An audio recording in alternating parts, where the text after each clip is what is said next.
Linda, I think it's getting more and more complicated to pay for things. There are store cards and cheque cards and credit cards and cheques attached to your mortgage. How do you bank? My husband banks, basically. Yeah, he's in charge of the money, is he? Yeah. You let him? No. What about cash? Do you use cash or do you prefer credit cards or cheques? No, I use cash. And why find is it that? easier. Yeah, why?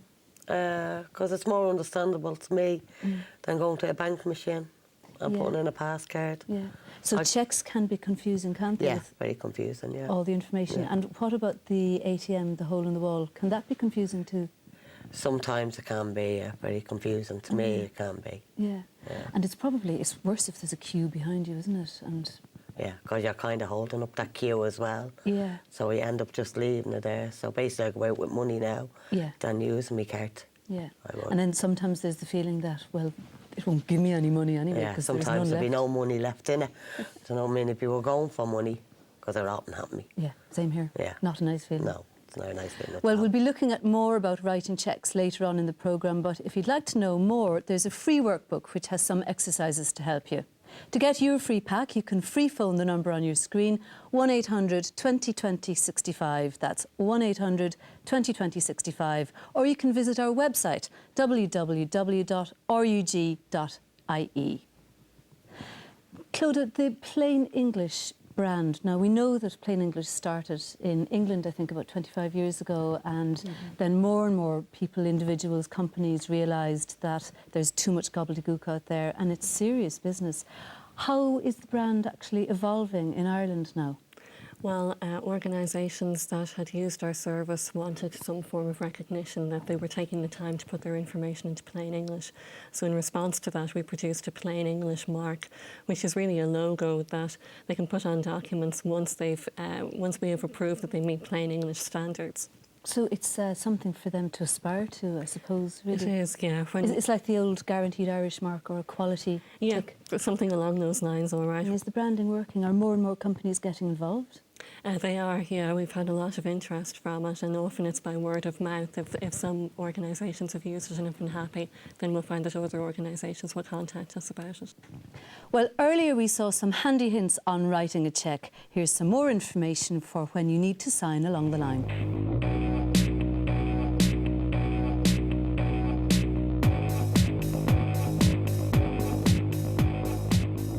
When we write cheques, we have to write the amount in two ways. In numbers, like €125, and in words, €125. This cheque is for exactly €125, so we put -00 to show there are no cents. If you want to add, say, 50 cents, again, you write this both in numbers, -50, and in words, and 50 cents.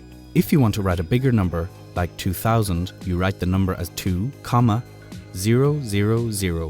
The comma always goes after the thousands and before the hundreds.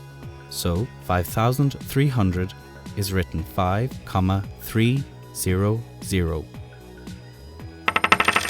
If you're lucky enough to win the lotto and want to splash out €10,000 on a holiday, you write the number as 10,000. That's €10,000. So when you write large numbers, you usually put a comma after the thousands.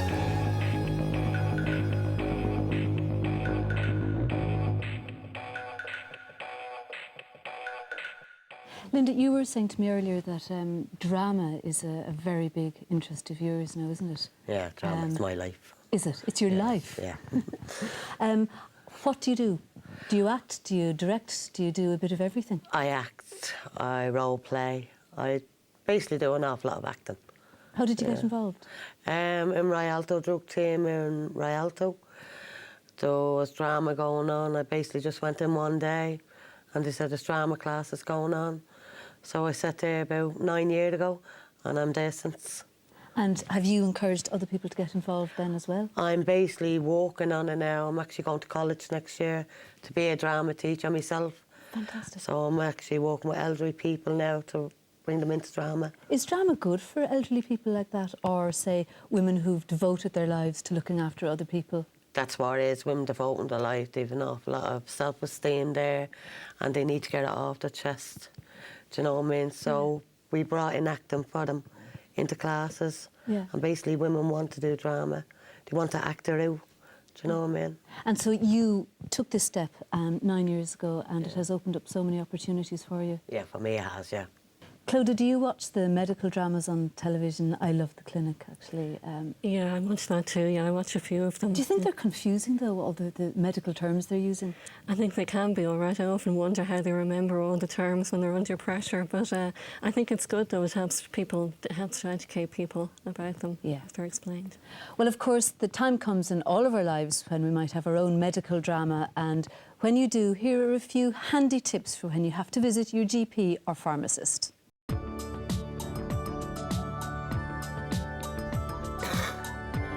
If you need to go to your family doctor or to attend a hospital appointment, there are a few things you can do to get the most from a visit. Let's talk to health specialist Gareth from the Dundrum Clinic to learn a little more. Before visiting your doctor, it might help to write down the symptoms you are experiencing and any questions you might have. Your symptoms are a description of how you are feeling. For example, you may have a poor appetite or a sore back. These are called symptoms. Details of when they first happened and how often they are happening are also important. Your doctor will also want to know what medicines you are taking. Remember, to answer any questions honestly, your doctor needs to know all the facts to be able to treat you. Okay, so what are your symptoms? I have a sore throat, I have a high temperature, I have a sore back, swollen glands, and I'm tired. Okay, so do you want to stand up and we'll have a look at you? Yeah. Okay, say When your doctor has examined you, he may give you a diagnosis. The flu or chickenpox are examples of diagnosis. This is a medical term that describes the illness or collection of symptoms you may have. The doctor may also want to send you for tests before he can provide you with the diagnosis. Answering your questions is an important part of all doctors' jobs. Don't be afraid to ask your doctor questions like, how long will the symptoms last? What treatment do they recommend? How long will the treatment last? A lot of medical information can be quite complicated, so don't be afraid to ask questions. When can I go back to work? When your temperature has returned to normal and you're feeling better, I'll write you a sickness certificate for the next 3 days. Before you agree to any procedure or treatment, you should understand why your doctor is recommending it. Ask for other information such as leaflets, videos or DVDs so you can take them home and understand things better.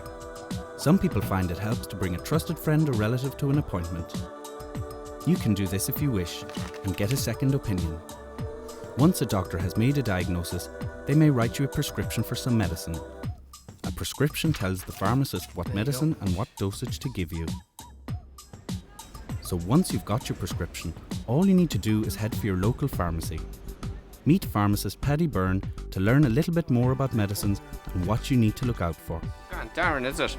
Yeah. Depending on your doctor's prescription, your medication might be in tablet form, capsule form, a spray, a gel, or a syrup. Hey, Darren, this is your prescription. Thanks, Minnie. When you get your medication, take a good look at the label. On each label is a clear set of instructions. At the top of the label will be the name of the medication. Underneath this will be the dosage of your medication. This will tell you how many you have to take and how often you've got to take them. If there are any special instructions on how to take your medication, they will be there as well. Take for instance this one. It says to take it 30 minutes before food. Here's a tip.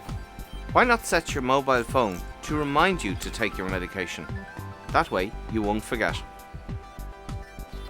If you have to take a number of different medicines, it is possible to buy a container which allows you to organise the different medicines into the different times of the day that you need to take them. Patient information leaflet will come with your medication. This will tell you more about your medication, such as how to take it. It'll also tell you about any special warnings with your medications and things you might expect to look out for. If your medicine is in liquid form or a syrup, ask your pharmacist for a measuring spoon or a syringe.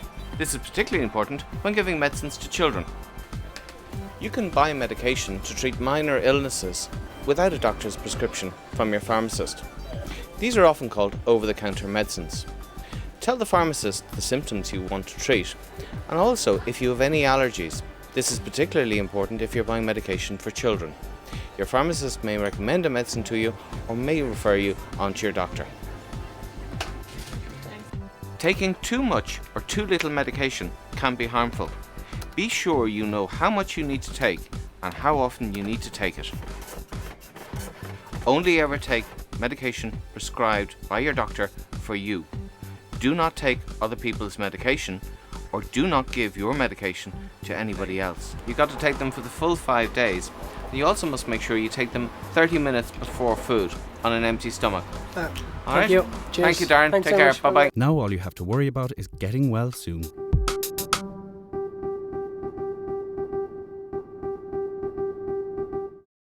Claude, a lot of people we saw there, a lot of people going to their GP don't understand what the GP is saying to them. How can this be improved for people? I think often GPs need to take time to remember that their patients may be anxious when they are attending them, and they may not always ask the right questions or know what to ask about their symptoms, and maybe just take the extra time to explain things clearly in plain English.